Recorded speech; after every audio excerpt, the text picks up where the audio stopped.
Something shifted on December 1st, 2025 that barely anyone noticed. The Federal Reserve silently stopped quantitative tightening. And look, I know what you're probably thinking. That sounds like government jargon that has nothing to do with your daily life. But here's the reality. This move is going to fundamentally alter how your money functions over the coming years. Your savings, your mortgage payments, the cost of every single thing you purchase. And the crazy part is, this isn't even their first rodeo. Back in 2020, they made a comparable move, and if you weren't holding assets in the market, you got absolutely destroyed. Not because you made any mistakes, because the game is built that way. So, in this video, I'm going to explain precisely what the Fed just pulled off, why it impacts your actual finances, and critically, what you should be doing right now to avoid getting crushed again. Because when this last played out, we witnessed the biggest wealth redistribution in contemporary American history, and it's about to repeat itself. Here's what you need to grasp. The Federal Reserve doesn't serve you. They serve the system, and the system runs on a very particular playbook. When the economy appears unstable, they inject it with cash. When inflation spirals out of hand, they attempt to extract that cash back out. What they ceased doing on December 1st was that extraction part. For the previous 3 years, they've been contracting their balance sheet, attempting to combat inflation by basically erasing money from the system. Now they've pressed pause, and why this matters is because of what's coming next. Before I dive into what's ahead, you need to grasp the fundamental mechanism. Imagine the economy like a massive bathtub. The Fed operates the faucet. When they want the economy to expand, they crank the faucet open. Money floods in, interest rates fall. Suddenly, borrowing money becomes cheaper. So companies grow. Families purchase homes. The stock market climbs. Everybody feels wealthier. But here's where it breaks down. If you keep the faucet flowing too long, the bathtub spills over. That overflow is inflation. Your food costs more. Your housing payment increases. Fuel prices surge. The cash in your savings account purchases less and less, even though the number looks identical. So what does the Fed do? They attempt to empty the tub. They stop adding fresh water and they allow some of it to evaporate. That's quantitative tightening. They stop purchasing bonds. They allow their previous investments to mature, and money essentially vanishes from the system. This makes borrowing pricier, which reduces spending, which theoretically drags inflation back down. That's what they've been executing since early 2022. Now, here's where things get fascinating. On December 1st, they declared they're finished draining the tub. The stated reason: inflation has dropped from 9% down to roughly 3%. Job done, right? Well, not quite, because there are two additional reasons they're not broadcasting as prominently. First, bank reserves. That's essentially the volume of cash sitting in the banking infrastructure, and it was reaching dangerously low levels. Picture walking into your bank and they inform you, "Sorry, we don't have sufficient funds to give you right now." That's the catastrophe scenario they're attempting to prevent. Second, the employment market is weakening. Unemployment is gradually rising, organizations are decelerating hiring, and the Fed's calculation is if we maintain tight money, this is going to deteriorate. So they're retreating. But now you're probably thinking, okay, so they halt tightening. That doesn't guarantee they're going to start flooding the system again. And technically, you're correct. Halting quantitative tightening is not equivalent to launching quantitative easing. Except here's what they're not broadcasting. They might not label it quantitative easing, but they're definitely opening the faucet again, just under a different label. On December 11th, merely 10 days after halting QT, the Fed revealed something labeled Reserve Management Purchases, RMP for short. In simple terms, they're going to begin purchasing short-term treasury bills again. Now, the Fed is extremely careful to state this is not QE. It's merely to preserve liquidity in the system. But here's the reality. When the Fed purchases treasury bills, they manufacture new money to do it. That money flows into the financial system. It grows their balance sheet. It produces the identical effect as quantitative easing, just with a technicality attached. It's like claiming, "I'm not consuming dessert. I'm just enjoying a small sweet indulgence after my meal." Label it whatever you want, friend. You're still eating cake. So let me sketch you a picture of what transpired the previous time they executed this, because this is the segment that should genuinely worry you. In early 2020, right when the pandemic struck, the Fed held approximately $4.2 trillion in assets. Within 2 years, they had expanded that to $9 trillion. They manufactured nearly $5 trillion and deployed it to purchase bonds. The objective was to prevent the economy from imploding, and in certain respects, it succeeded. The stock market bounced back. Real estate prices skyrocketed. Companies secured cheap financing and continued operating. But here's the catch. The advantages were not spread equally, not even remotely. If you held assets, you became wealthy. If you didn't, you got demolished. Let me break down the numbers.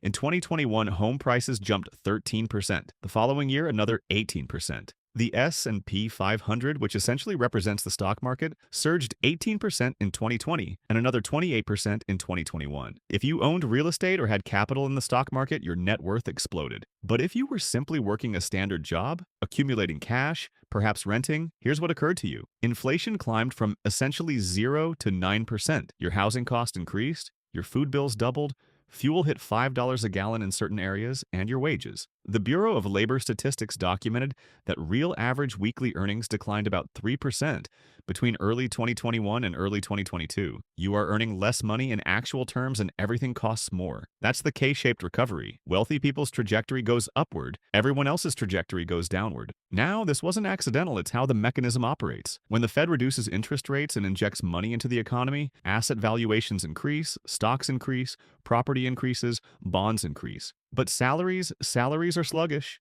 They trail. By the time your employer grants you a raise to match inflation, prices have already escaped from you. And the Fed recognizes this. They simply don't prioritize it because their role is not to enrich you. Their role is to stabilize the system. And in their perspective, the system is the major banks, the major corporations, the financial markets. You're merely a byproduct. So what did they do when inflation reached 9% and people began panicking? They freaked out and reversed direction in 2022. They initiated quantitative tightening. They stopped purchasing bonds. They allowed their balance sheet to contract from $9 trillion down to roughly $6.5 trillion by the conclusion of 2025. They also raised interest rates aggressively. The objective was to suppress inflation by making borrowing more costly, and it functioned sort of. Inflation descended, but it also meant the economy began decelerating. The employment market weakened, the housing market stagnated, the stock market became volatile. And now here we stand. They've halted tightening.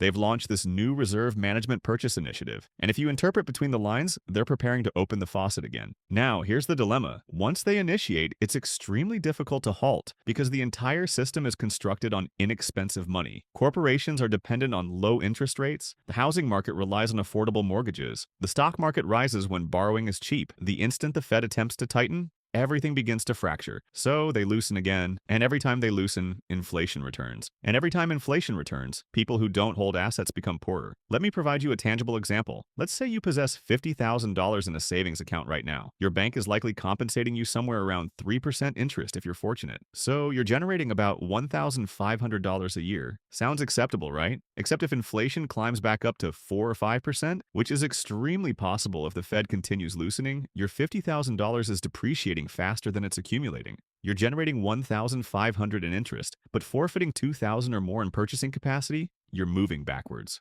Meanwhile, someone who invested that identical $50,000 and placed it in an S&P 500 index fund over the extended term, they're averaging 7 to 10% returns. Even in a turbulent year, they're maintaining pace with or surpassing inflation. That's the distinction. One individual is constructing wealth, the other is gradually becoming poorer. They don't even comprehend it. Now, you might be questioning yourself, why doesn't the Fed simply stop manipulating everything and allow the market to function naturally? And that's a reasonable question. The response is they cannot, because the entire economy is now so reliant on Fed intervention that any effort to withdraw triggers a crisis. We observed this in 2018. The Fed attempted to reduce their balance sheet and elevate rates, and the stock market had a collapse. They immediately reversed direction. The identical thing occurred in 2022. They tightened too rapidly, and suddenly banks began collapsing. Silicon Valley Bank imploded. Signature Bank imploded. The Fed had to intervene and backstop the entire system. So now they're imprisoned. They must continue intervening. And every intervention generates new distortions. And those distortions damage the people who don't comprehend the game. Here's the other thing nobody discusses. The Fed is supposed to be independent. They're supposed to render decisions based on economic information, not political influence. But in actuality, they're not independent whatsoever. Jerome Powell's term as Fed chair concludes in May 2026, and Donald Trump has made it abundantly clear he desires someone in that position who will execute what he commands, specifically someone who will slash interest rates aggressively. Trump adores low rates because low rates make the stock market climb, and the stock market is his scoreboard. He doesn't care if it triggers inflation. He doesn't care if it damages savers. He cares about the headline figure. And once he designates a new Fed chair who's willing to cooperate, you can guarantee rates are descending lower. Now, to be transparent, it's not solely the Fed chair who renders decisions. There's an entire committee of regional bank presidents who vote on policy, but the chair possesses enormous influence. And if Trump secures his person in there, the pressure to slash rates is going to be tremendous, which means more money manufacturing, more asset price inflation, more of the identical cycle that's been demolishing regular people for the previous 15 years. So, Let's discuss what this signifies for you because that's what genuinely matters. I observe three major consequences. First, inflation is likely returning. Maybe not 9% like 2022, but elevated than it is presently. When interest rates decline, borrowing becomes cheaper. When borrowing becomes cheaper, people and companies spend more. When spending increases, prices increase. It's fundamental supply and demand. So anticipate your housing, your groceries, your fuel, all of it to become more costly over the next couple years. Second, your savings account is going to depreciate faster. If inflation is operating at 4% and your savings account compensates 3%, you're forfeiting 1% per year in actual terms. Over a decade, that accumulates to a massive depletion in purchasing capacity. And third, this is the significant one. If you're not invested in assets, you're going to fall further behind because the people who hold stocks, property, businesses, they're going to witness their net worth multiply, not because they're more intelligent or labor harder, because the Fed is inflating asset valuations. That's simply how the system operates. Now, I'm not stating this to frighten you. I'm stating this because I want you to comprehend the game. The Fed is not your ally. They're not attempting to enrich you. They're attempting to maintain the system stable. And the method they accomplish that is by ensuring asset prices continue climbing, which is fantastic if you hold assets and catastrophic if you don't. So the question is, what are you going to execute about it? Here's what I believe most people should execute. Begin investing. I don't care if it's $10 a week or $1,000. The objective is to extract your money from cash and into assets that will expand faster than inflation. For most people, that signifies index funds. Low cost, diversified, long-term. You're not attempting to outperform the market. You're attempting to match it because matching the market signifies 7 to 10% returns over time. And that's sufficient to construct genuine wealth if you're consistent. The alternative is to remain in cash and observe inflation, consume your purchasing capacity year after year, which is precisely what occurred to millions of people during the previous cycle. Now, I know some of you are thinking, but the market is volatile. I could forfeit money. And yeah, you could. If you purchase high and sell low, if you panic during a downturn, if you attempt to time the market, you're likely going to forfeit. But if you invest consistently, disregard the noise, and maintain for the long term, history indicates you're going to do fine. The S&P 500 has never produced a negative return over any 20-year period, ever. That's not a guarantee of future performance, but it's a remarkably strong track record. Here's the thing that frustrates me. None of this is complex. The strategy is straightforward. Spend less than you generate. Invest the difference in low-cost index funds. Maintain for decades. Don't panic. That's it. But most people don't execute it. Why? Because they don't comprehend the game. They believe accumulating cash is secure. They believe investing is gambling. They believe if they simply labor hard and receive raises, they'll be fine. And meanwhile, the Fed is silently manipulating the game against them. Not because they're malicious, because that's how the system operates. Let me tell you about someone I know. We'll label him Dave. Dave is 42. He's got a respectable job, generates about $80,000 a year. He's been accumulating diligently for the previous 10 years. He's got approximately $60,000 in a savings account. He's proud of it. He believes he's being responsible, but here's the dilemma. In 2020, that $60,000 could purchase significantly more than it can today. His housing has increased 30%. His groceries have doubled. His vehicle insurance is astronomical, and his savings account is compensating him 3% interest. So he's generating $1,800 a year while forfeiting probably $3,000 or $4,000 in purchasing capacity. He's becoming poorer every single year, and he doesn't even recognize it. Meanwhile, his colleague Sarah invested $60,000 into an S&P 500 index fund back in 2020. It's now valued at approximately $90,000. She's up 50%, not because she's more intelligent, because she comprehended the game.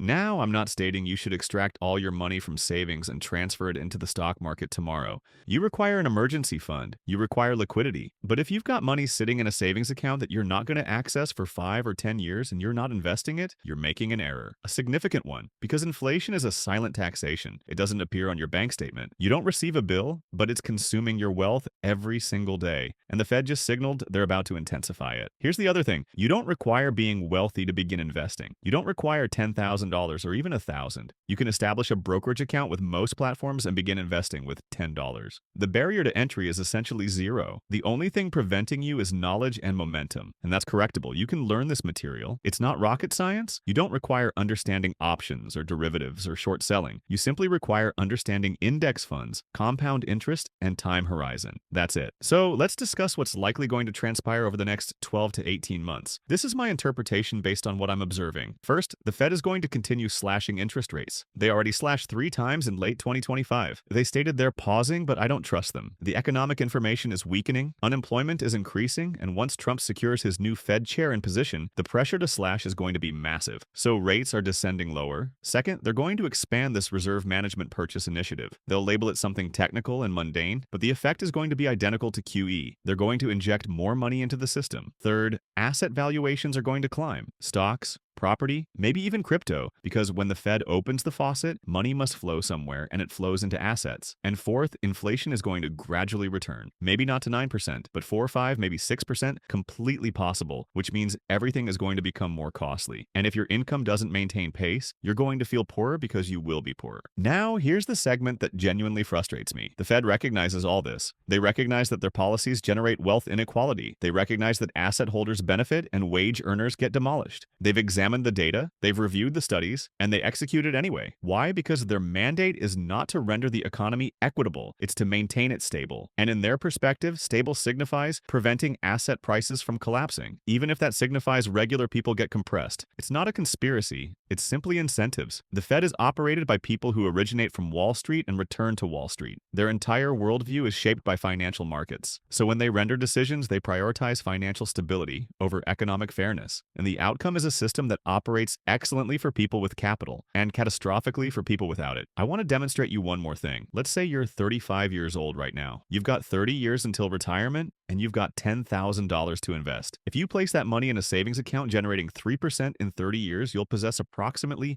$24,000. Not terrible, right? Except inflation is going to consume most of that. In actual terms, you'll possess maybe the equivalent of $15,000 or $16,000 in today's dollars. Now, let's say you place that identical $10,000 into an S&P 500 index fund, generating an average of 8%, which is beneath the historical average. In 30 years, you'll possess just over $100,000. Even after accounting for inflation, that's genuine wealth. That's the distinction between retiring impoverished and retiring with options. And the sole distinction is where you placed the money. Identical starting point, identical time horizon, completely different outcome. Here's my point. The system is manipulated, but it's manipulated in a predictable manner. Once you comprehend how it operates, you can position yourself to benefit instead of getting demolished. You're not going to alter the Fed. You're not going to alter monetary policy, but you can alter your behavior. You can stop treating cash like it's secure and begin treating it like the depreciating asset it genuinely is. You can stop waiting for the perfect moment to invest and simply begin, because time in the market surpasses timing the market every single time. Now, I know some of you are still doubtful. You're thinking this sounds like a sales pitch, and I comprehend it. But here's the thing. I'm not selling you anything. I'm not instructing you to purchase some course or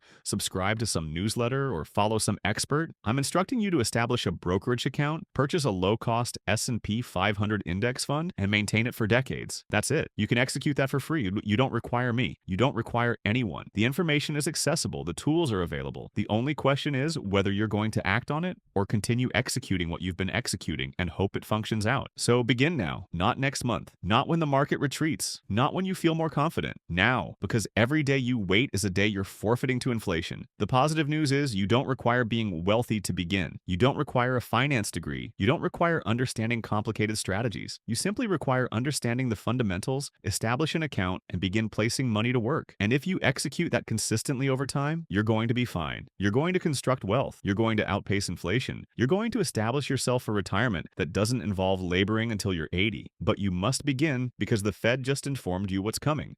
They're opening the faucet again. And the previous time they executed that, the people who held assets became wealthy and everyone else got left behind. Don't be everyone else. I hope you enjoyed this video and learned something new. If you did, please like the video, comment, and subscribe to the channel. See you in the next one.